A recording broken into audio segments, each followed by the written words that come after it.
Welcome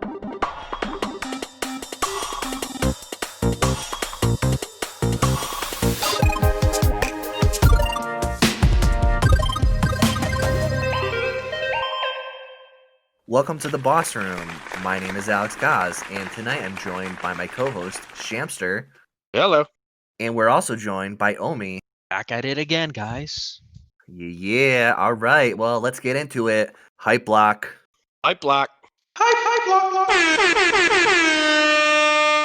Okay, well, I mean, we keep talking about this game, but it's in the news, and it's a light week in news, but Cyberpunk 2077, it turns out, sold 13 million copies, and that includes the refunded copies. So, safe to say that this game is a success despite Failures. despite all the bugs and all the failures. Yeah. And unfortunately to me, it sounds like even though this game was a PR nightmare, that it's still worth it to companies to release games that are broken. That's what I figured would happen. Now, those refunds, does that take into account the 21st deadline that they set? Or is that because I'm sure there's going to be more?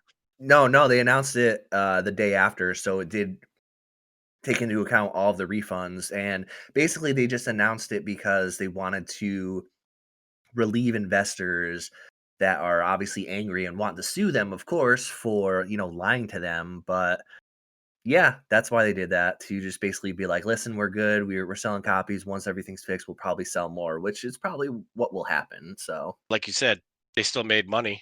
So they're going to spend a lot of that money trying to, paying for lawyers and things like that probably. But I'm sure in the end, people will make money. People will be happy with the game once they fix some things, and it'll eventually work itself out. Yeah, they're still going to have to settle that lawsuit, so they're going to have to shell out quite a bit of cash to pay out all those people. I'm also curious to see how that game does when you put it against The Witcher 3. That sold 28 million copies across all platforms.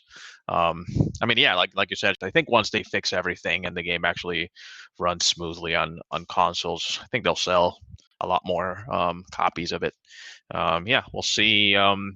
Later this year or in a few months, how it how the selling does against The Witcher 3, which was their pristine game. They still made their money. In the end, it's still going to turn out fine for everybody, which I did mention that. I think in general, it's never going to be, it's going to be considered successful in the end, but it's never going to be what it could have been. Even if it's only a 5%, 5% less than it may have been. I don't think it's ever going to reach that full potential because of the mishaps, but it's still going to be fine in the end. Yeah, I think they probably tarnished their reputation a bit, and going forward, when they put out new games, people are going to be a little skeptical about buying them, not knowing if the game's finished, what state it is for consoles. So I think they did some damage to their name and reputation out there, but it's something that can definitely be fixed. If they do things the right way the next time around. Yeah, this release will always have an asterisk next to it, but in the end, you won't remember that after a few years, and they'll continue to make great games, and I'm sure they'll probably make a Witcher 4 at some point, and they'll have to really make sure they release that properly, but in the end, it'll be fine, and money has been made and will continue to be made. yeah, I agree with all that. One thing I kind of want to do though with this game is once they fix the base PS4 version, I kind of want to only play it on base PS4 and see how it plays and stuff like that. And then, when the PS5 patch comes out, play that. I don't know. I think that'd be interesting, unless it's still unplayable. You're going to reverse what you were originally planning to do and not play it or only play it on the PS4 and not wait for the upgrade? I don't know. Yeah, I don't know. I kind of want to see what it looks like on base PS4 once they actually get it working. I'm curious about it, but I don't know. One other thing I wanted to add is that I'm still planning on playing the game on Stadia. So probably for the next episode, I'll have some updates on that. And one last thing I wanted to mention was that GameStop is actually also accepting returns for the game, even if the game has been opened, which is something that they don't do. I mean, if you open a game and then try to return it at GameStop, they won't take it back. So Best Buy actually is accepting returns, at least from what I hear. I know someone that returned his copy after he opened it, and it was just so glitchy that they gave him a refund. I didn't hear about that officially. Have you guys heard about that? I know that they are, from what I hear, but Yeah, they are actually accepting returns, but it was only through December 21st. So after that, I don't think they're accepting it. I had read an article saying that it was strictly through the 21st of December. Yeah, Best Buy put out a statement on their end, just basically saying that they were accepting returns. They were even accepting returns of the collector's edition, which is interesting. I don't think that's nearly enough time. Some people haven't even opened it yet. That was what, a week maybe Yeah, that they could return it, and like a lot of people aren't following it as closely as we are, so they wouldn't even know until they start playing it.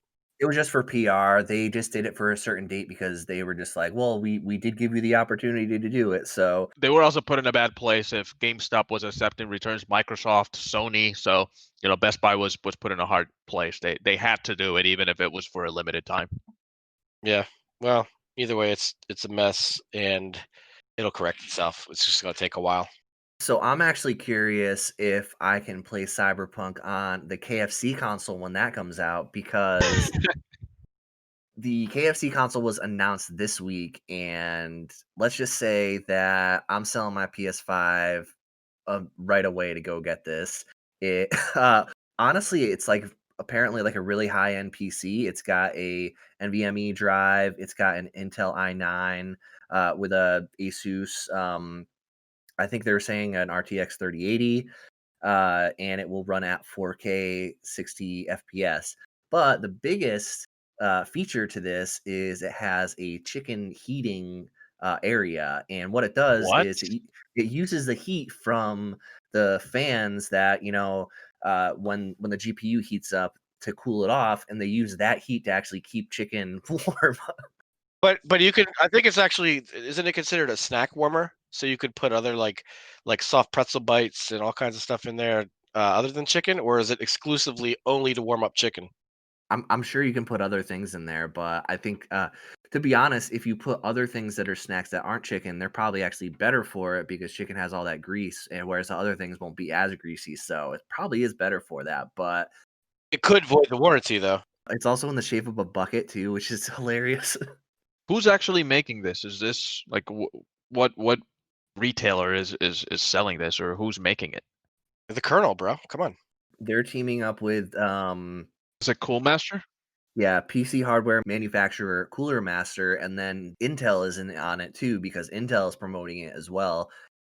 Because I mean, they need any publicity they can get because Intel is falling very behind Yes. of Nvidia and AMD. So if they are just going all in on this KFC console, that would be pretty hilarious. That's not a bad idea. That way they'll be ready to compete with Burger King if they come out with one.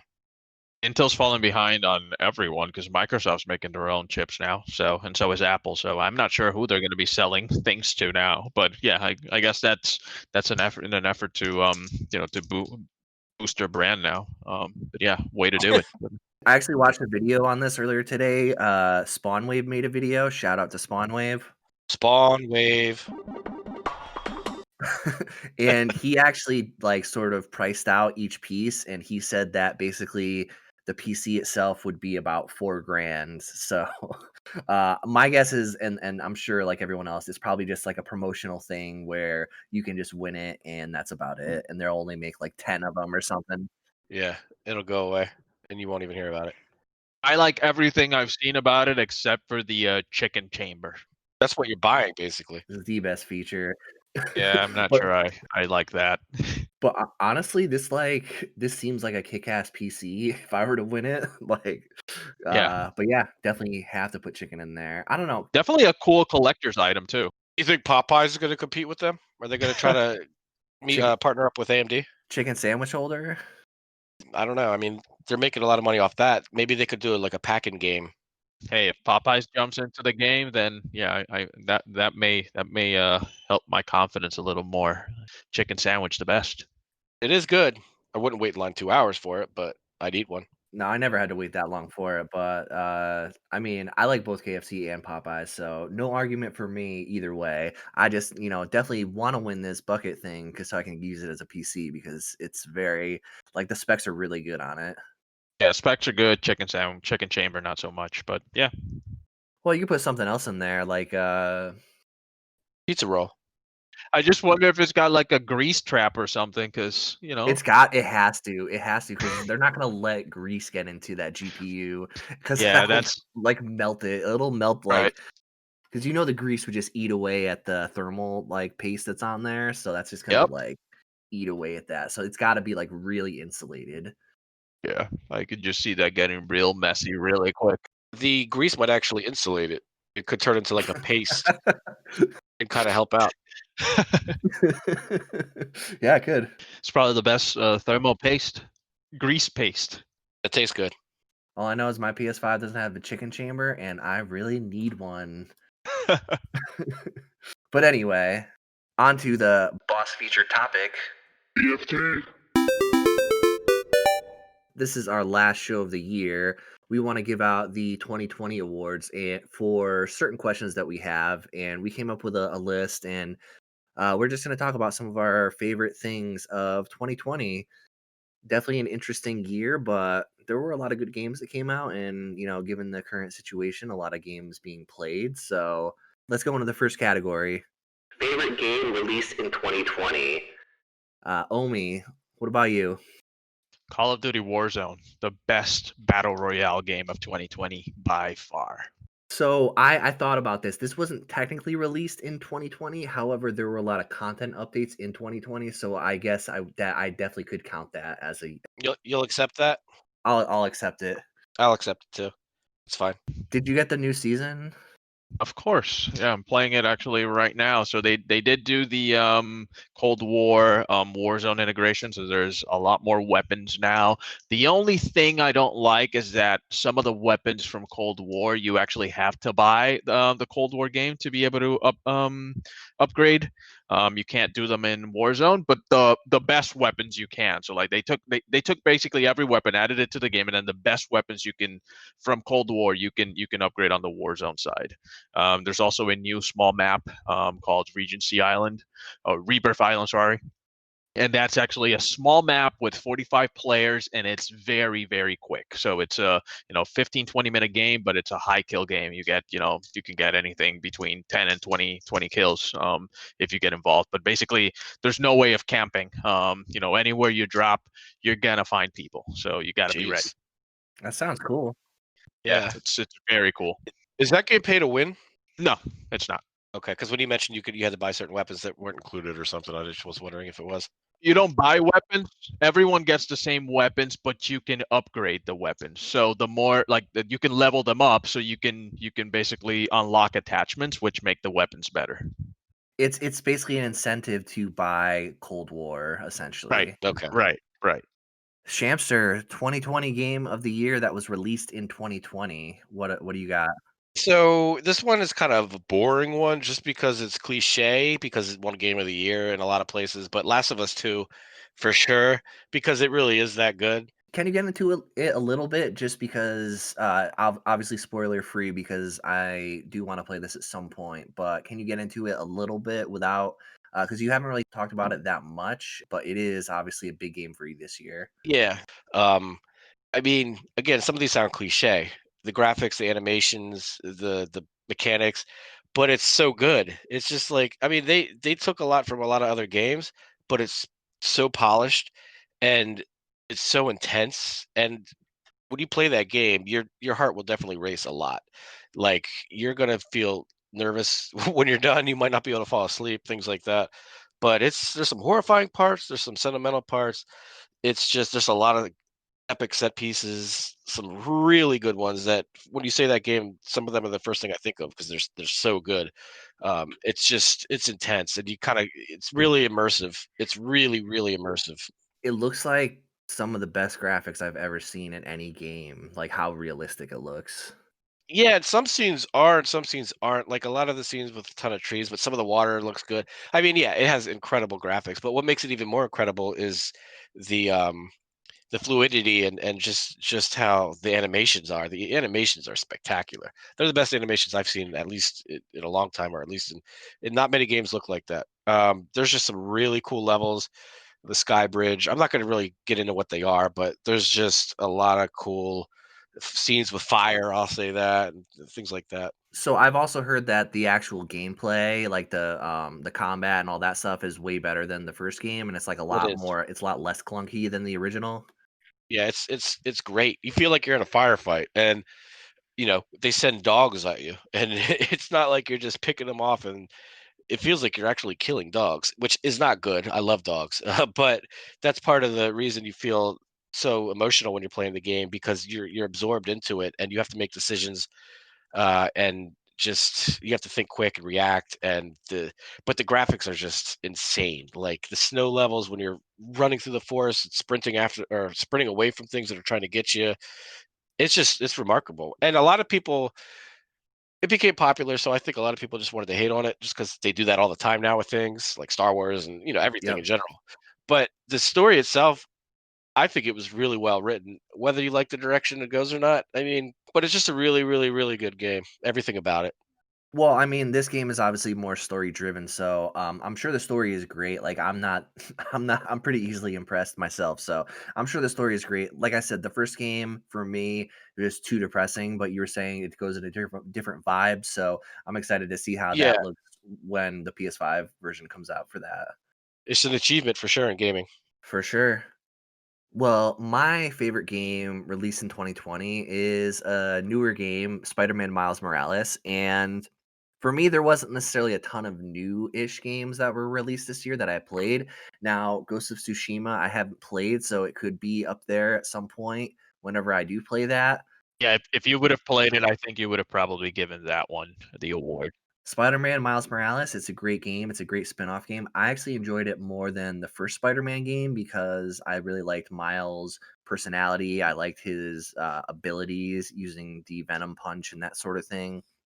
Also, I liked that there weren't the weird like lab puzzles that you had to do in the first Spider-Man game, which I didn't really like doing those, so that was nice to not have to do those. And yeah, overall, it was a great game. It was the first PS5 game. Graphics looked amazing on it. Using it via the PS4 remote play worked great. And yeah, I do also want to give two quick shout outs to a couple of my other favorite games that were released this year. Just going to slide these in there. One, Animal Crossing, not necessarily my favorite game, but as far as impact in the gaming sphere, my wife played a lot of this game and it was just a great game overall. It was really, really well designed and everything. One other last one is Paper Mario, the Origami King. I really played a lot of the Paper Mario games and really enjoyed them this year. And having that new game in there really came off. If you guys want to give any other quick shout outs as well. I do. I do. I want to shout out Astrobot Yes. Oh, good one. Good one. because that game was so fun. Next category is favorite game played in 2020, not released in this year. Omi, what do you got? Super Smash and Donkey Kong Tropical Freeze. Those are two of my favorite games I played this year that obviously were not released this year. Tropical Freeze is great. Did you play which version did you play? Wii U or Switch? The Switch version. Yes. That was actually one of my favorite games. That was actually one of the first games that I kind of like really got into the Switch with was Donkey Kong Country Tropical Freeze, and I love that game. I 100%ed it, and it was so. That's actually probably one of my favorite platformers of all time because the original Donkey Kong Country is like one of my favorite games of all time in general. So it's and Yeah. having a modern version of that so good. Smash Bros Ultimate, that's one of my favorite games of all time as well because there's so many characters in there and I've the DLC pass, so I'm getting all of them as they come in. I haven't played them the past couple times, but sometimes I'll just get in a Smash mood and just go in. Yeah, that's one of the games that's like one of the go-to games I play when I have people over and we're like just sitting around. It's like let's just play some Smash. Who's your main? What the hell's its name? It's the Fire Cat. I don't remember his name. Oh, Incineroar. Yeah, Incineroar. That's my guy. Incineroar is dope. I have the amiibo. That guy is dope. Yeah, He's a my favorite. Pokemon from Pokemon Sun and Moon, and I have the I have the 3DS copy of that game. And when the option to transfer the Pokemon over to the new game on the Switch was available, I played through the very first part of the game like 3 times just to get the starter Pokemon and then transfer him over to the Switch. And Incineroar was one of those. And yeah, he's a beast. Yes, Incineroar is definitely my favorite one. My guy's Pac-Man. I'm a Link main, pretty basic. Yeah. Which one? I used to go Toon Link, but Smash Ultimate I like regular Link better. Try the Piranha Plant. Yeah, no, I played with a lot of characters. My second favorite's probably Simon Belmont from Castlevania. He's good. My second favorite character is Bowser Jr., but I also like to play with Ryu. Ryu's my guy as well. Bowser Jr. is a beast in Mario Tennis Aces. Yes, he is. So is Boo. Boo's your guy in that game. I think Wario's my guy in Mario Tennis. Yeah, Wario's really good. But Waluigi is also really good. Because he's so lanky, he got the reach. Yep. But you don't remember who my favorite guy is? It was Boo. Yes, it was Boo, and I said that. I said that. Yeah. Oh, I He said that I already. totally missed that. He declared Yeah, it. don't I worry totally about it. missed it. Of course I know, bruh. All right. What we got next? So my favorite game played in 2020 that was not released in this year was Metroid Zero Mission on the Game Boy Advance. Oh my. So I'll go into a little bit more on Game Boy Advance stuff because that kind of dominated my year. But that game was the very first Metroid game I ever beat, and I had such a blast playing through it. And basically, it's a remake of the first Metroid game that was on the NES. And once you beat the game, you unlock the actual NES version on it, which is kind of cool. So yeah, I beat it and loved it. And I moved on to Metroid Fusion, which is the game that was released prior to Zero Mission on the GBA, and that was great too. So I got to get back to that because I took a little bit of. I haven't played it in a long time, but I'll get back into it. Like Zero Mission better? I don't know. They're both. I mean, they're both kind of the same, to be honest. Like it's. I wouldn't say that one's better than the other necessarily. They're kind of pretty similar. In my opinion, most 2D platformer type games are best on handhelds, mostly like the old school ones. So having like a Metroidvania type game on a handheld to me is almost like the perfect way to play that. So playing those Metroid games on the GBA, it was such a great experience. What do you like the most about playing them on handhelds versus on a bigger screen? Just the quick portability, the quick emergency type gaming situation. You just Instant on. Emergency gaming. pop it on, just go right in. You just flip the switch and you're ready to rock. Boom, right there. What about Rayman Legends? Did you guys didn't play that this year? It's a good game. Yeah. I played that a lot of years. Great game. That was a pickup I got earlier this year. I played it a little bit, but not too much. But I think I got it for like $7 at Target or something like that. So I had to grab it. I had it on the Wii U, and then I sold it, and then I got it back, I think, and then I probably sold it again. Then I got it on. I think I have it on the Switch. I might have sold it. I don't remember. But the music levels are great. Yes, they are. It's a great game. Yeah, it was fun from what I played. I played maybe like 4 or 5 levels, and they were all great. Shamster, favorite game you played in 2020 that was not released this year? I got two because the first one is MK11, Mortal Kombat 11. Because technically, the version I really played is the PS5 version. It's Ultimate, and PS5 didn't exist previously, so technically it was released this year. But the game itself had been out before, or had been out prior, before Aftermath and everything came out. Because I think it came out in 2019. But I'm really playing it now. It's really good. I have a lot to say about that, which we can get into at some point. But the other one though, the one that's not really cheating as much would be Celeste. I don't know if you've played that, but that game is great. And I even liked the music so much that I bought the vinyl record, which is really good too. It's hard. Yeah, that one I ordered from Limited Run Games in 2019. I think I ordered it in January of 2019 and I didn't get it until October of 2019 because they waited till all the DLC came out to put everything on the cartridge, which is fine. A lot of times platforming games, I like to do most of the collectibles, but this one getting all the strawberries was way too hard. So I was just like, Yeah. I'm just gonna play through this and beat it. And it was a great game, Did you but beat it? yeah. You do it on one life? No, no, I'm not that good. But no, the great thing about that too is like if you die, you just spawn right again like instantly. So you I can know, it's so instant. It's like one more, just one more, just one more. keep going and going. So it's really not that hard to like, just grind through it. I remember when I first knew I loved the game I think it was the first boss fight, quote unquote boss fight, when her conscience kind of came out of her head and it kind of chased you around. Yep. And if she caught you, it was going to take you back home.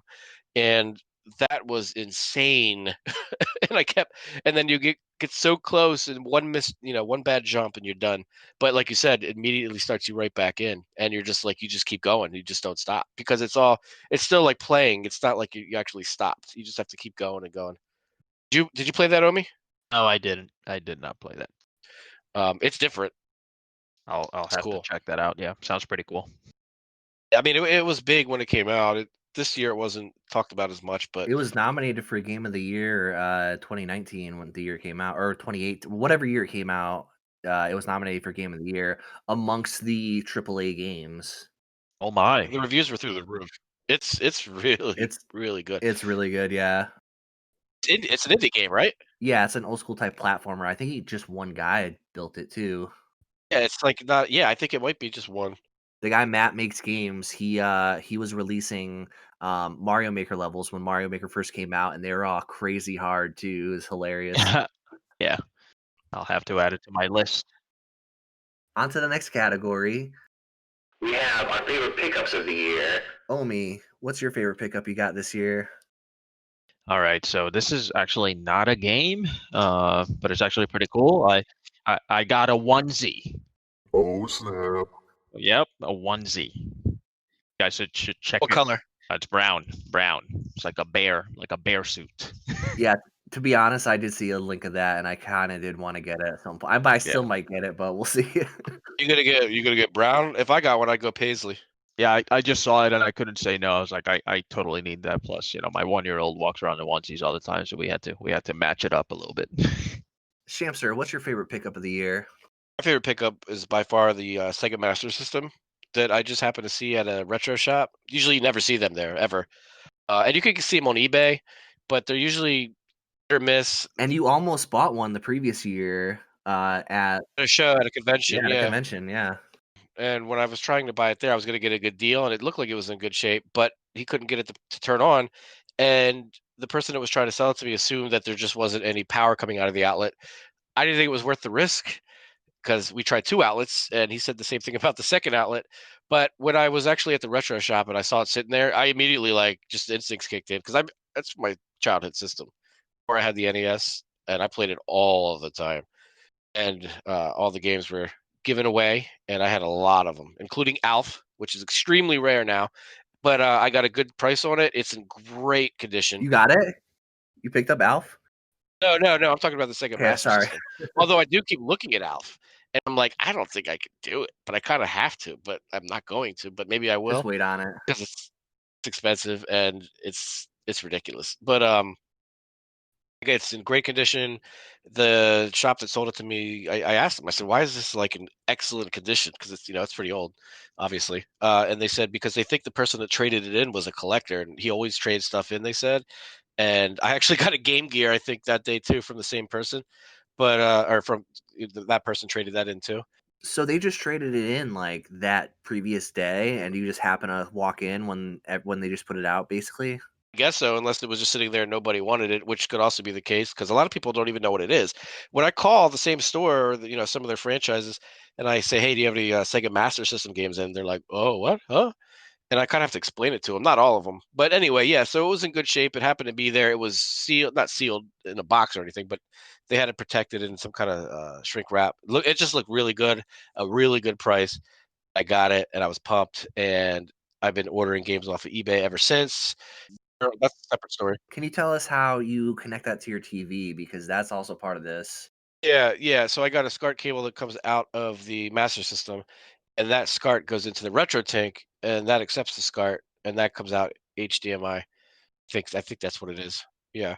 Yeah, so I have the RetroTink 2X, just the original version, and that one I picked up because I wanted to basically have my N64 games look a lot better, and it's amazing, like the difference. It looks so good. I researched it for a while. It gets a little tricky because there's a lot of different inputs on TVs, and for example, the Sega Master System supports RGB natively. And some of this, I apologize, I'm getting it a little wrong, but that's why the options I had were very limited. And for example, the one that you have will actually let you run different inputs to it and output it. I think HDMI. Is that what you said? So it can accept composite, component, and S-video, and I use the Yeah. S-video cable for my N64. Yeah, and mine's not as versatile, but because it's SCART input only. But I got this, but I can get that for the Sega, so But it's the best quality you can get for that system, so that's awesome to have. it's good. Yeah, it's really good. I mean, it's not cheap. The Sega Master System was.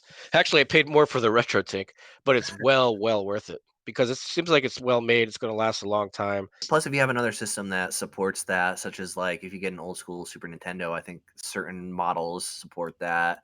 So, As long as they support SCART, I have to get a different one like you have, the Mini. you would have to get a SCART, you'd have to get a SNES to SCART cable, basically. I'll have options. But yeah, it looks really good, and and I have a big TV too, so I think 60 inches. So it's crystal clear on a 60 inch, and I love it. So that's my favorite pickup of the year for sure. Nice. Nice. So my favorite pickup of this year is, I mean, it's a little cheating because I don't really use what I picked up necessarily that much anymore, but what it started for me was good. So basically, when earlier this year, I got a bunch of N64 games and a bunch of old stuff from my in-laws' house that was my wife's and my brother-in-law's stuff. And I was looking for another thing that I knew they had, but I couldn't find it anywhere. So I did end up picking up a couple of games for this system, and basically I got a little antsy. And since they couldn't find it, I just started looking on like OfferUp and Let Go, that kind of thing. So basically, the last day I was in the office before everyone locked down, essentially, the very last day I was in the office, I found a GBA SP and picked that up, and that basically got me into the Game Boy Advance. I did already have a couple games available because I really wanted to find the one that was my brother-in-law's when he was growing up, but I couldn't find it, so got it for 20 bucks. And I don't really play that one anymore because I have, a modded one that I did. I have one with a better screen, the AGS 101, but the Game Boy Advance has been, such an awesome system to collect for, an awesome system to play with. It has, Lots of great games. three of the original Mario remakes. Like, come on. It's got Castlevanias. It's got Yep. it's just got a lot.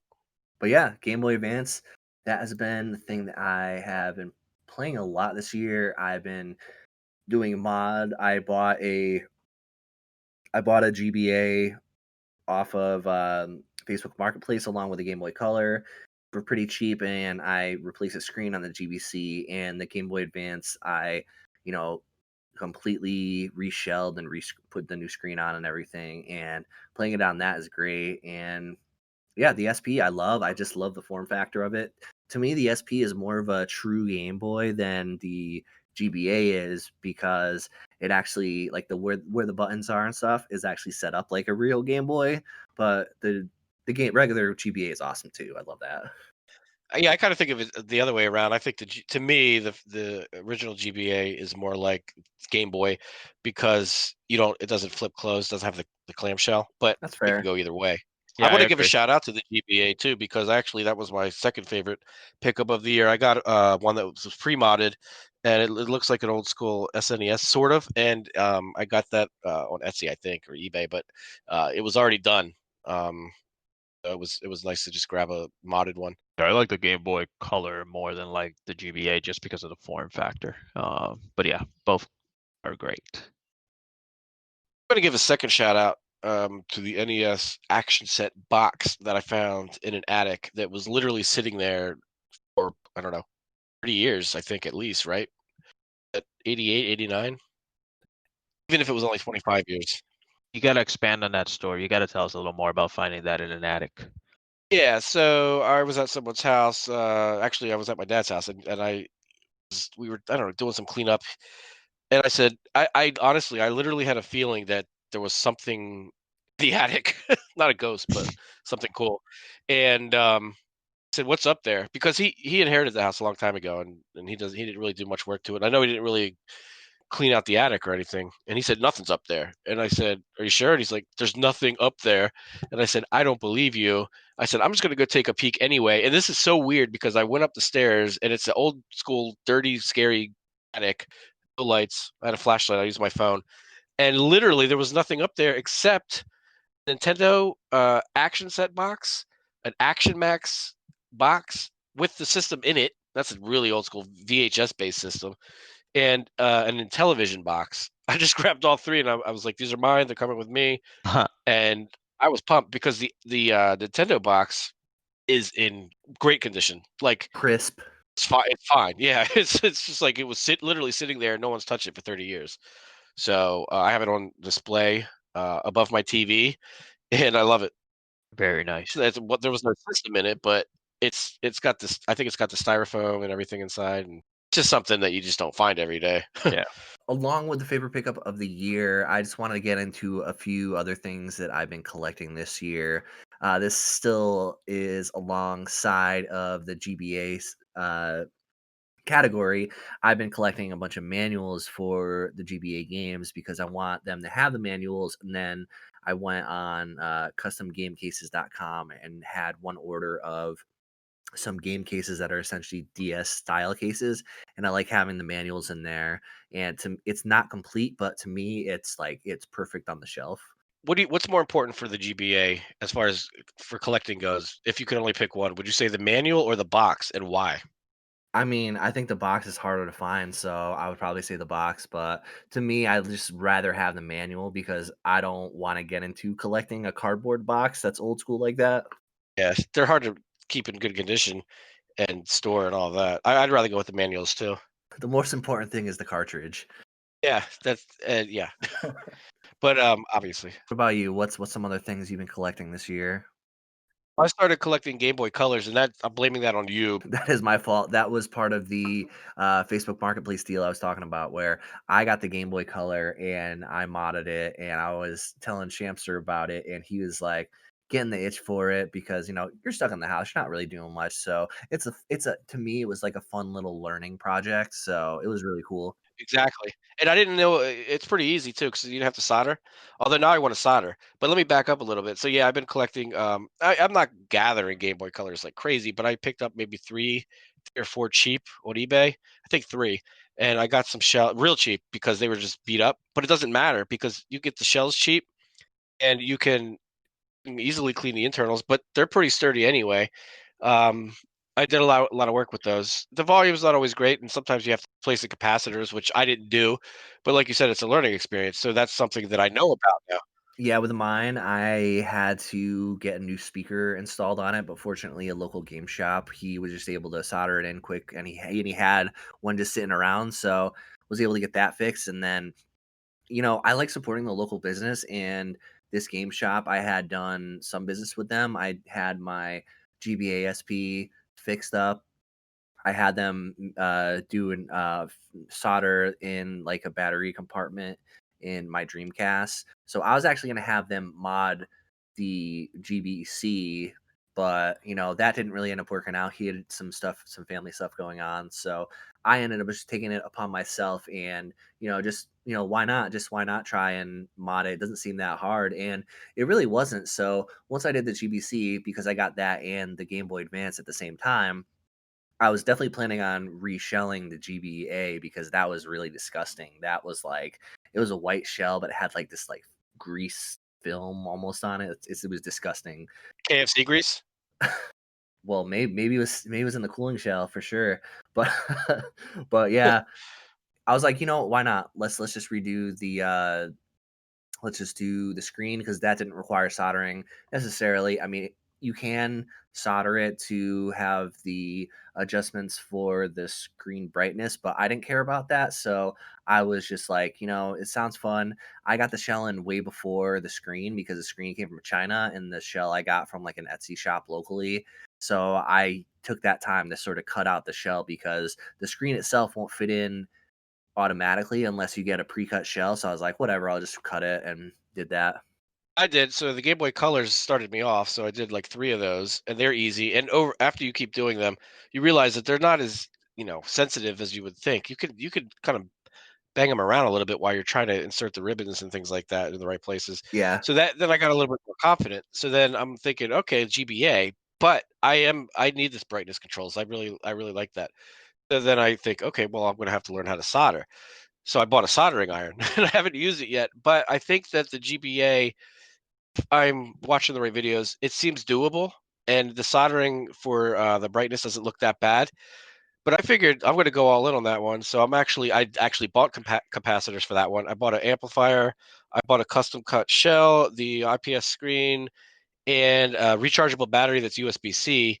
So I'm a little nervous because I'm going all in, but I think at some point I'm going to just do it. I'm going to try to make a premium GBA, modded GBA, and it's going to be all white with white buttons and gold letters, and I think it's gonna look good. I just hope I don't break it or make it worse.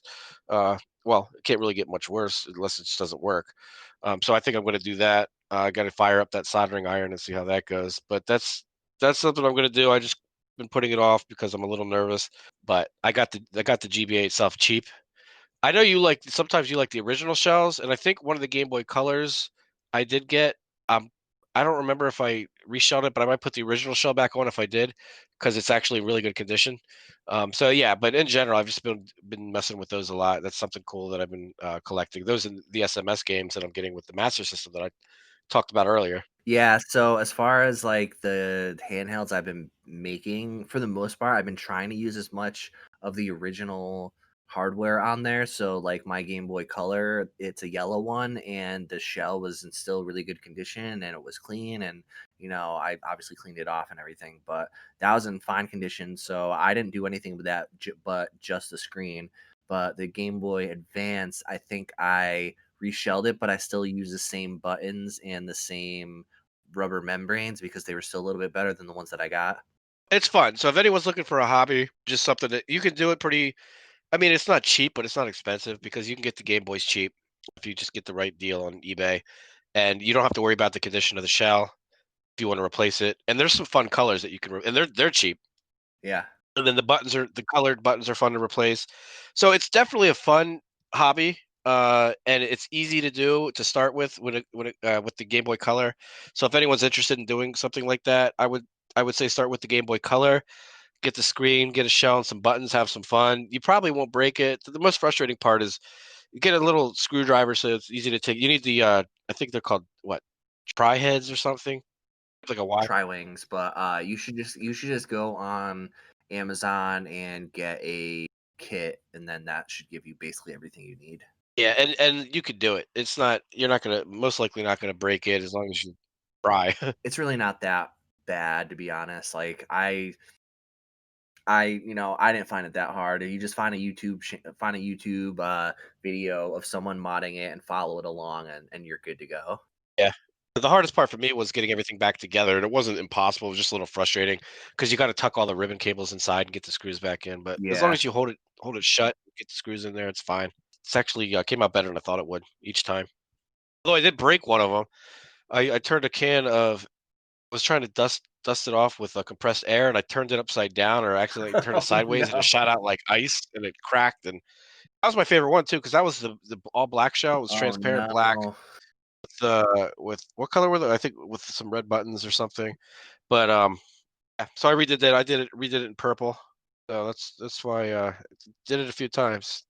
That's unfortunate. Just don't freeze it and crack it. Other than that, you should be fine. So our final category is the favorite retro game we've been playing this year.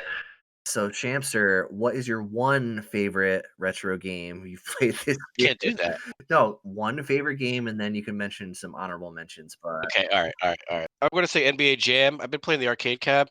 Um, what company and makes that? I'm not going to announce the company because their customer service is terrible, and I'm still waiting for them to get back to me after 6 months. Uh, the NBA Jam Cab is getting a lot of views here, and it's so fun. It's like the perfect arcade sports game ever. Um, but that's that technically the cab came out this year. Even though the cab came out this year, I would still consider that the retro game you played this year. So Right? Yeah, well, it's definitely a retro game I played this year, and it's my favorite one. Are So are you able to play NBA Jam online? I do, but I don't even mess with that. I just because I play my kid, and we just have a blast. I'll play the computer. I can play it online anytime I want. You just push the button and it connects you, and you can set different things. It's you got to get it, man. It's so good. If you get it, we can play each other because we can have friends lists. What's your favorite team? Seattle SuperSonics in hang time. Phoenix, I think, in Tournament Edition. I started messing with Orlando last night though in Hang Time, and I don't know. I'm liking them. I actually like those games because the Knicks are actually decent back in the day Yeah. with Yep. Ewing and Oakley and Starks. Like they were good. I was cycling through the teams and trying to find a new team, and then I was like, "Oh!" And I was just looking at the stats, and then I was like, "Wait, that's the Knicks. I can't do that." And I just passed right through. It's interesting that you're not playing the Sixers. Well, they weren't they're just not good. Big fan. Yeah, well, if Iverson was in it, but it was before that, Yeah. and I mean, I'll use them. I don't. I just know that I like Barkley in it, but I like the Supersonics a lot. That was Kemp and Peyton. Yep. Yeah, oh, Detlef Shrimp I think was on that team too. Yeah, that team was solid. So yeah, Yeah. I'll let you play with the You'll accept it? Supersonics. Yeah, I'll accept it. So Omi, what is your favorite retro game played in 2020? I've been playing quite a bit of Super Mario World on the SNES Classic with my kid, so we've been having a lot of fun with that. That is such an obviously, god. Yeah, I mean, there's not much to say. I mean, but yeah, So have it you is been good. you've been playing mostly on the Super Nintendo Classic, not necessarily the Switch Online version? Nope, we've been bringing it down to the classic version. Nice. Can I make a boss suggestion? Yoshi's Island. Yes. It's actually Super Mario World 2. Yeah, that one's very good, Yeah. but I really don't like Baby Mario's whining. Like that really gets me It's triggered. supposed to drive you nuts. It's got because he's like in distress, and you're supposed to be tense and nervous, and you got to like save him. That's the most annoying thing about the Well, game. the funny thing about that is, a few years ago, I picked up a Super Nintendo, which was actually my first Super Nintendo because I don't have one back in the day, and Uh, I've only played well, I've only beat one game on there, which is Super Mario World. So I have like my save file on the actual cartridge, which is cool. But I've had Super Mario World 2, Yoshi's Island in my Super Nintendo for like 2 years now because I've been trying to beat that game for so long, and I just get so triggered by Baby Mario. It's so good No, though. it's great, but And yeah, it's the one touch, don't touch fuzzy or touch fuzzy, get dizzy or something like that. That level is insane. that enemy is in multiple levels, and the one level I'm stuck on, that is one of the enemies, and it has like very precise bounces in it, and you just gotta avoid those while also trying to avoid other. It's pretty hard. So, uh, You should definitely check it out because it's a classic. yeah, I'll have to check that one out. The music is really good. I love the music in that game. It's crazy how my kid just keeps complaining how the graphics are so bad. I'm like, oh my god.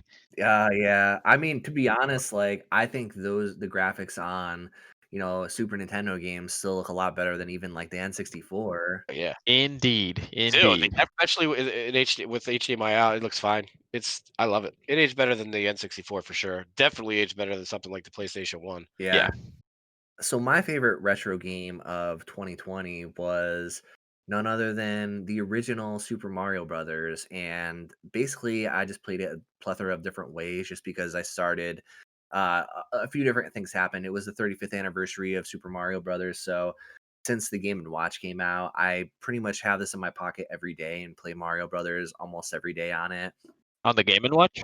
Yeah, I still like it's just so easy to have in your pocket, and you just like one button and you're back into the level. So Urgency gaming at its finest for it sure. is, it's great. I don't know how I ended up with 3 of them, but I have 3 of them. So I actually played this in two other ways this year. I picked up Super Mario Deluxe on the Game Boy Color and played it that way, which that's a great version of Super Mario Brothers the game.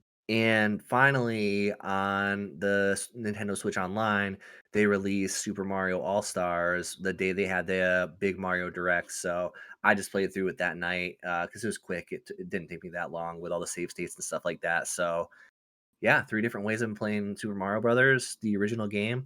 Not my favorite in the Super Mario series. One of the best games of all time, obviously, and I love it and can obviously still kind of play it every day because the Game and Watch makes it so easy. But yeah, I just still love playing Super Mario Brothers, and I'm not gonna not gonna say sorry about it. Right. Yeah, I played Super Mario Brothers in the arcade. That's when I first played it, at 7-Eleven. Was that versus Super Mario Brothers? It wasn't a Play Choice 10. but I don't remember if Okay. it said Versus on it. But it was just Super Mario Brothers. It was incredible. It blew everyone's mind. Like that's when it first came out, it was just like what? Those weren't like that back then. I mean, it's still obviously great, so it did something right. Okay. Well, any final shout outs in regards to the favorite retro games played this year?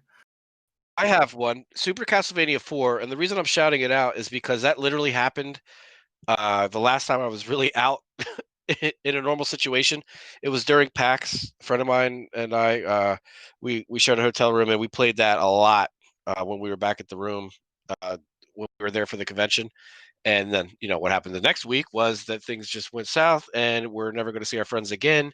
But we played a lot of Super Castlevania 4, and we got really far. It gets really hard. Yeah, that one's probably my favorite Castlevania game. I still haven't beat it. I beat the first one on the NES Classic, and this one's on the Super Nintendo Classic, but I played it mostly on the Castlevania Collection on the Switch. But that one's probably my favorite one.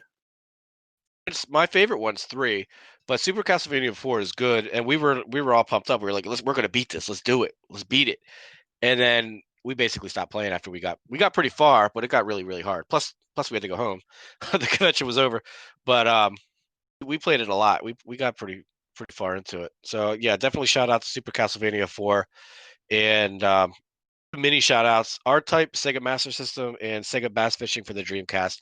I won't get into details, but I definitely wanted to give those a shout out. Well, that is the end of our BFT 2020 end of year recap of our favorite games and favorite things we've been playing throughout the year. I want to thank Omi for joining us. I know he has to run. Yep, happy to be here again, guys. Thanks for coming. Absolutely. I'm out. Peace.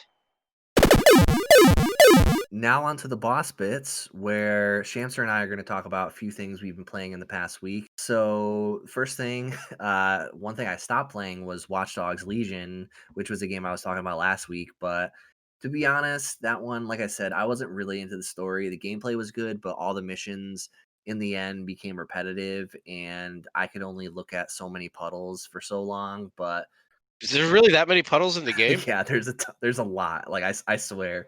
But for what it was, I think I only paid $30 for it, and I think I got like 10 to 15 hours out of it. So for that, I think it was worth it, and it was a fun experience. But You say it's repetitive, I think. Can you give an example? well, I mean, basically, at its core, it's a stealth game. So every time you go to a certain location, you basically have to do different stealth activities. So whether it's like doing something with the cameras or you sneak up on somebody, that sort of thing. But for the most part, it's just very similar in each sort of location you go to, and sort of the stealth objectives are very similar. And it's very like, typical Ubisoft. Like there's actually a term called Ubisoft fatigue. So that's kind of, I guess, what I experienced. What is it called? Immortals Phoenix Rising, I think it is. Yeah. I'm worried. I mean, I hear a lot of good things about it, and I'm thinking I probably will eventually get it, and I almost got it. But one reason I didn't get it was because it seems like it might get old, like Ubisoft fatigue thing, like you said, that sort of thing. But the other one mainly is because I know it's going to be really cheap really soon, Yeah. so I'll just wait. The other reason I almost did it was because I really want to see a game on the PS5, but I ended up buying MK11, which we could talk about. But um, that's one of the reasons I almost did it because. But then I read in one of the reviews that it didn't really look that great. It looked good, but it didn't look super next gen. So I was like, I wanted to test out the PS5. I want to see what it can do. So I'll hold off on it. I think it was similar to what I was saying with Watch Dogs, where the actual like landscape and the actual open world area looked really good, but then when the cutscenes hit, it was really bad facial animation. So that's what I've heard with that. I mean, that game's a little different. It's more cartoony, I'd say. Yeah. But the backgrounds, like when you look out in the distance, see the trees. They didn't look super lush. I don't know what the word would be, but I mean, it still looks good. I It's like, but not super detailed. yeah, I don't know. I mean, I didn't analyze it too much, but once I remember that it's going to be cheap soon, and when I read that it wasn't, you know, super next gen looking, I just kind of moved on. Especially when I saw the deal for Mortal Kombat 11 Ultimate. Yeah, why don't you talk about that? Oh, I've been wanting to pick that game up, which I mentioned on the show a few times. I just didn't want to spend what they were asking for it. It dropped to a price that I thought was fine. It dropped to like $30, and the biggest sale I saw up to that point, which was last week, was like $40. So I figured that's a good deal. I grabbed it. It's really good. There's a lot to love about it. It's incredible. I love it as a fighting game. I just don't like the direction they're going with the add-ons and DLC. It gets really confusing, and for a lot of reasons. And one, when you combine it with the PS4 or the PS5 and how it defaults to a PS4 version, which I can get into too, just throws another layer of confusion on top of everything. Yeah, not to necessarily defend all the microtransactions and that sort of thing, but basically any fighting game nowadays is just basically like a games as a service type thing. So Yeah. they are constantly adding content to it. So even the edition you have now won't be the full, complete, whatever version. There'll be more stuff added on later on. So what I have is just the base version of the game. I have no DLC. If I go to RoboCop, if I go to Rambo in the local play mode, it just then pops up a screen to have me buy the DLC for that. I also, Shamster had mentioned via text to me to look at the manage game content section, which I did go to, and there was nothing in there. Okay, that makes sense. So I have the base game only. I don't have Aftermath. I don't have any of that. So I still haven't even played Yeah. the original base game story mode, which I do want to play at some point, but I haven't even done that. So to me, it's not worth upgrading or anything. If I really like the story mode, I might consider getting Aftermath at that point. But for now, I'll just, have what I have and just, see what happens. So I'm not really upset with the fact that there's a lot of microtransactions because you can avoid a lot of that stuff. I'm more upset that it's a little confusing, and I'll give you an example. So I have the Ultimate Edition for the PS5. It's a disc. I installed the disc, and I've been playing, just the base version and whatever. I was because I wanted to wait to use the DLC code just because I didn't feel like waiting. I just didn't care. I did it within a few days, and when I did it, I added the code, it accepted it, and then I skipped through the screen. The first screen it takes you to, it allows you to individually download each thing or something like that. But I was like, whatever, it'll work itself out. So I moved forward. So then I went into the game, like, wait, all these characters aren't here, and I obviously I didn't really proceed through the other screen, but so I was trying to figure out how to even do it. So it wouldn't let me do anything when I'd click on the characters.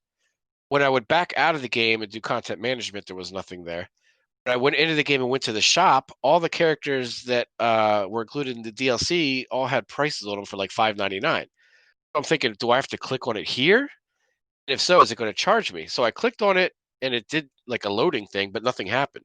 So I figured I wasn't getting charged the $5.99, which is good, but it was also not telling me what to do. So at this point, I'm just trying to figure out how to even like open up Rambo or Aftermath. I'm looking all around. I had to go on Reddit eventually to figure it out. But what happened was in the end of it was the installed both versions. I didn't even know the PS4 version was on the disc, but that seems like that's what happened. And then it defaulted to the PS4 Yeah, version. that happened to me, but I have the PS4 disc, whereas the disc you have, it says PS5 on it, right? Yeah, it's a PS5 game because the case itself says PS5, and you think you're buying a PS5 version of the game. But when I installed it, it defaulted to PS4. Yeah, so like in my case where I put in the PS4 disc, it did automatically download the PS4 version, and then you can select the PS5 version.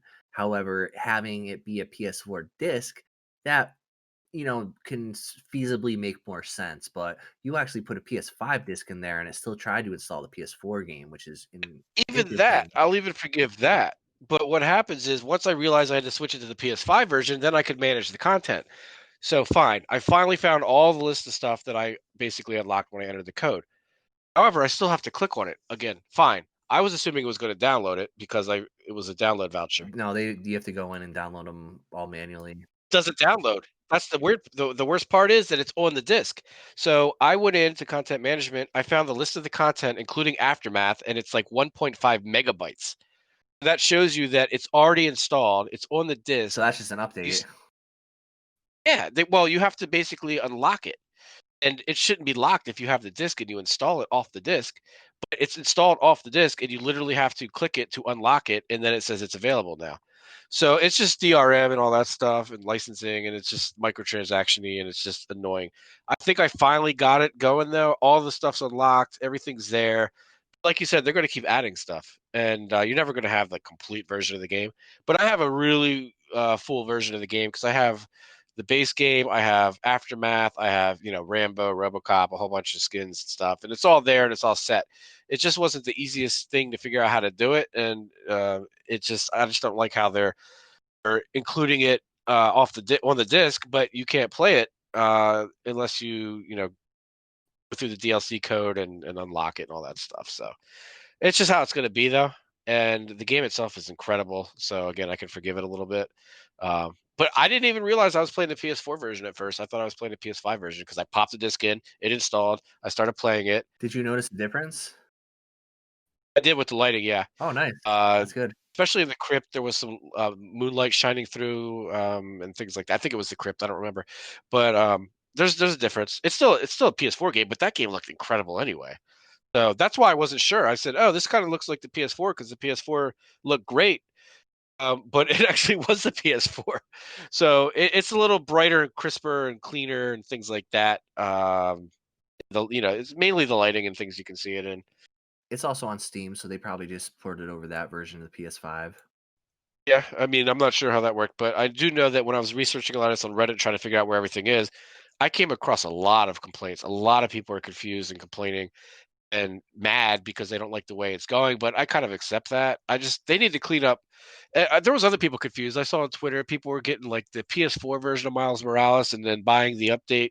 Or no, they were getting the PS4 version of Spider-Man, adding Miles Morales, but it was updating. It was giving them the PS4 version when they thought they were getting the PS5 version because they were playing it on a PS5. So it's confusing, and you could end up buying the wrong version of a game. But here's the bottom line. Here's the takeaway. When you're on the menu, So one thing I just to quickly interject on that, there was, I believe, a PlayStation update recently that will help default games to the PS5 version. I think that was released somewhat recently, so hopefully that should alleviate some of these issues, moving forward. that's what I thought, but this was as of yesterday, and but this was installed off a disk, so maybe that's just for the store when you download stuff. Yeah, I don't probably. know, but what I was going to say is the bottom line, the takeaway is when you're on your PS5 menu, over the game, the tile, the icon, Yeah. and just click I think it's called the options button, the little button on the top rightish side next to the square touchpad. Yeah, options Uh, options is essentially the start button. yeah, well, so that's the button. Is that what you're saying? Yeah. That's the right button. Yeah. Well, if you click it, you'll right then and there see which version of the game you're playing. So even if you're not sure, just check it. Yeah, you hit options on the game icon, and then there's a game version thing there. There's a check for update, and there's a few options within there. And if the game is currently open, you can close the application using there too. Yeah. Well, one more weird thing is that it was defaulted to the PS4 version. I might have mentioned this, but when I clicked on the options button, there was no managed content. As soon as I switched to the 5 version, like a whole bunch more. There's more options, and one of them was managed content. And I could see all the content. So if I was playing the PS4 version, all the content wasn't actually there. It didn't show it, so I couldn't even enable it because I couldn't click on it. So again, it's on the disc though, so it shouldn't matter. But it's just a weird thing. I don't want to turn people off from it because it is a great game. Be aware that it's a little confusing, and part of that is because they're kind of changing their approach on the Mortal Kombat side, but also because PS5 may or may not default to the PS4 version of the game versus the PS5 version of the game. Just something to look out for. Well, I just want to quickly touch on a couple other things that I have been playing this week. First, I went back to Sackboy.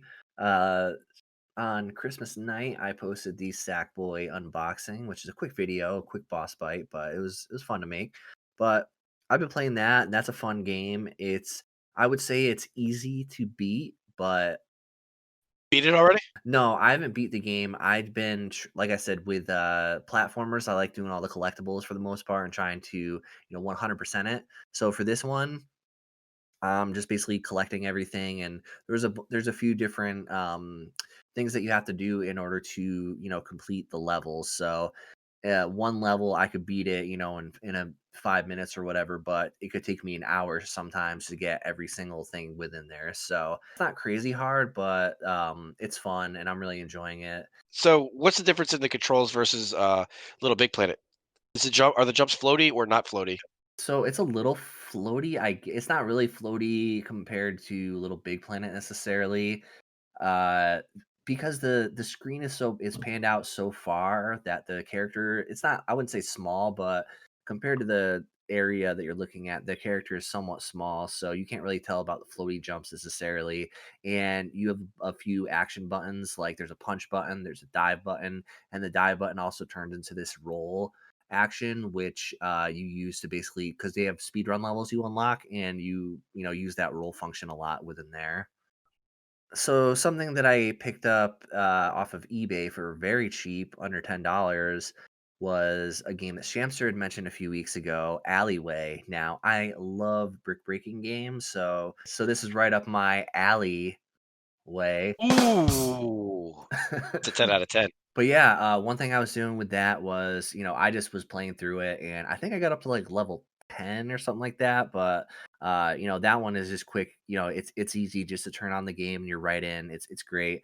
And another thing I've been doing is playing around with the Game Boy Color filters, because it's an original Game Boy game, and if you do a combination of the D-pad and A and B, or just a D-pad, that sort of thing, you can change the different color options within the Game Boy Color. So I had a few different ones that I really liked, but I was using the one that had red and green during Christmas when that was on. But yeah, I would say my favorite filter was left D-pad and A, I want to say.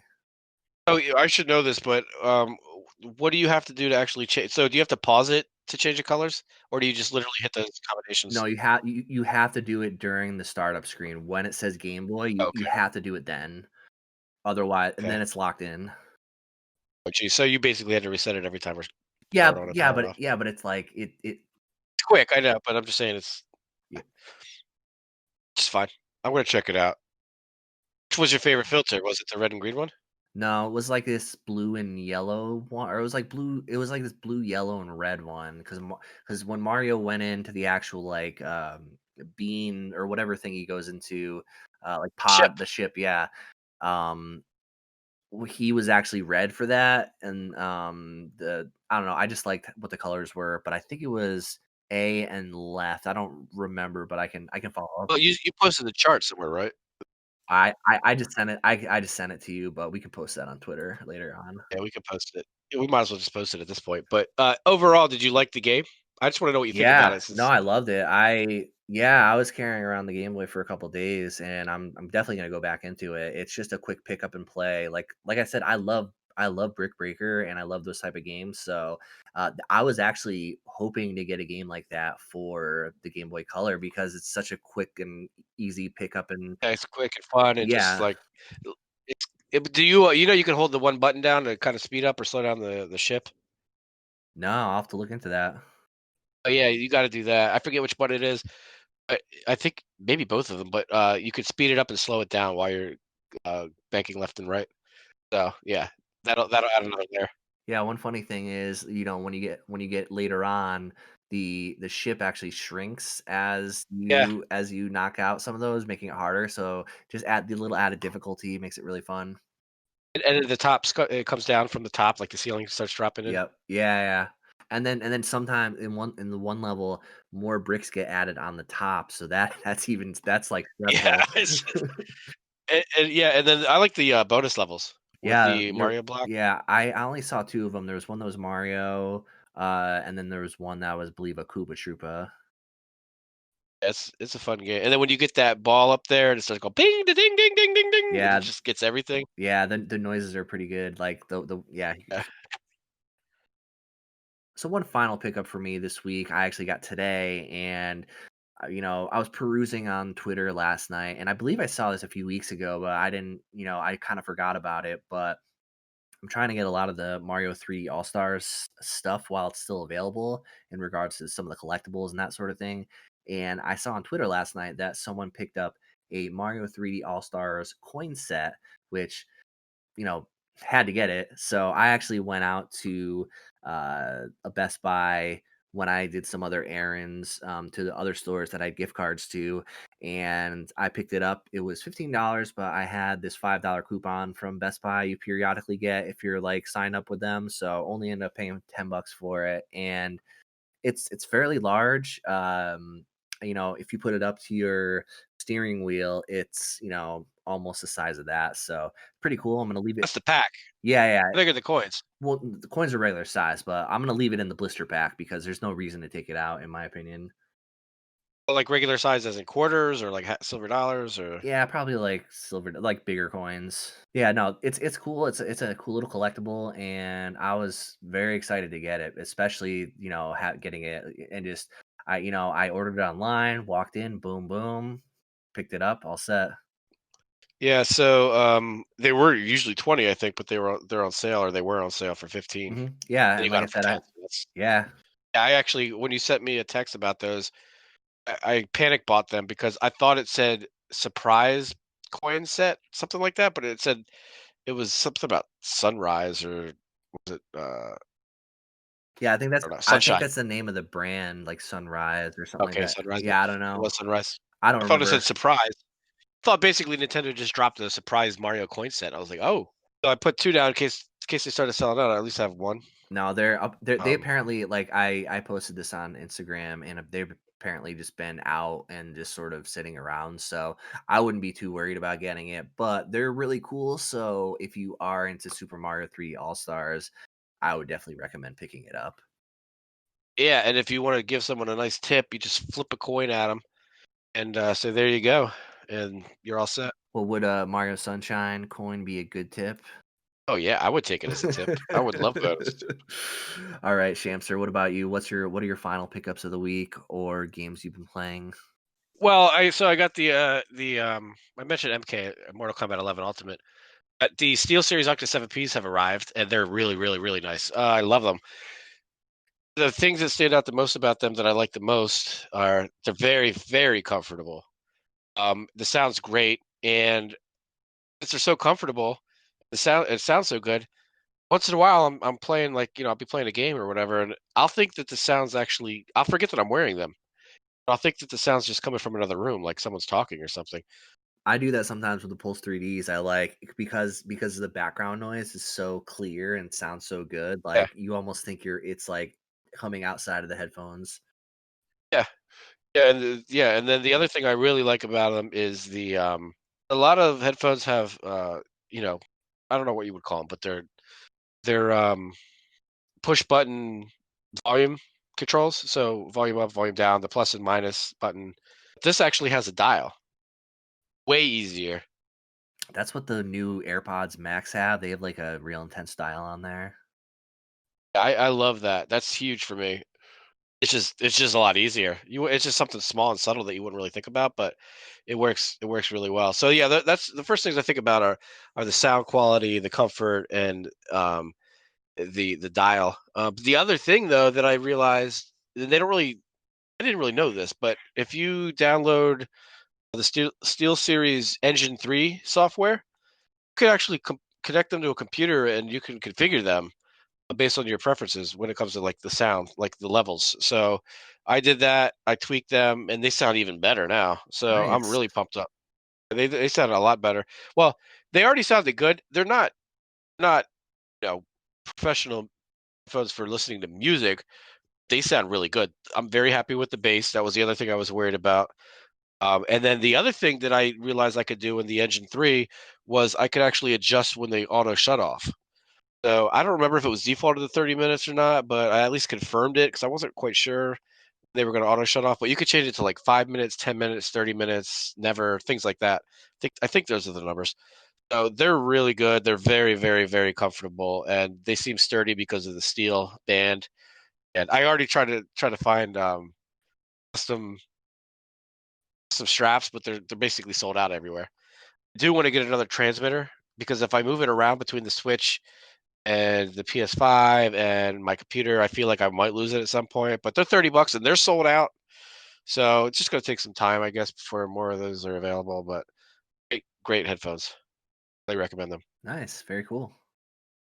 So that was another pickup. That with the MK11 was good because I used those while I was playing Mortal Kombat 11, and you could hear little things in the background that you probably wouldn't usually notice. I didn't notice it when I was playing it on the Nice. TV, but when I played it with the SteelSeries, I noticed it right away. Yeah, I use my Pulse 3s a lot more with Miles Morales, and then now that I've been playing Sackboy, well since I replay the levels a lot, I usually will just listen to it in the first time I play the level, and then if I have to replay it later on, I don't really use the headphones for that more. But using the headphones definitely is a lot more engaging in the PS5 games that I played so thus far. Yeah, and you don't have to worry about upsetting other people in other rooms Yep. where they're not going to yell at you to turn the volume down, which is a big one. First, I wasn't sure that they would turn. I didn't remember if they turned on automatically, like connected automatically when I was. So if I was playing the PS5, I was playing a game, and then I turned them on the headphones, because the PS4 Gold or the PlayStation Gold headphones automatically kick on when you turn it on. Mhm. It switches the output from the PS5 or PS4. I thought they didn't do that for some reason, but now I think they do. I don't know. So um, when I turn them on now, I think it actually does fire up right away through the headphones, and I don't have to go into the output settings. I was worried I was going to have to go into the output settings every time. Maybe they fixed that in an update or something because I thought I read that at one point. But either way, I'm happy with them. I have no issues. Everything's good. Thank you for listening to the Boss Room. My name is Alex Kaz. Thank you, Shamster, again for joining. Yes, sir. You can find us on Twitter at @the_bossroom, and you can also find us on our YouTube channel at The Boss Room. Next week, we will be discussing our 2021 predictions in the BFT, We should give a shout out to Omi for joining us today, of course. and all the Boss fans and every Boss Brigade member. We out.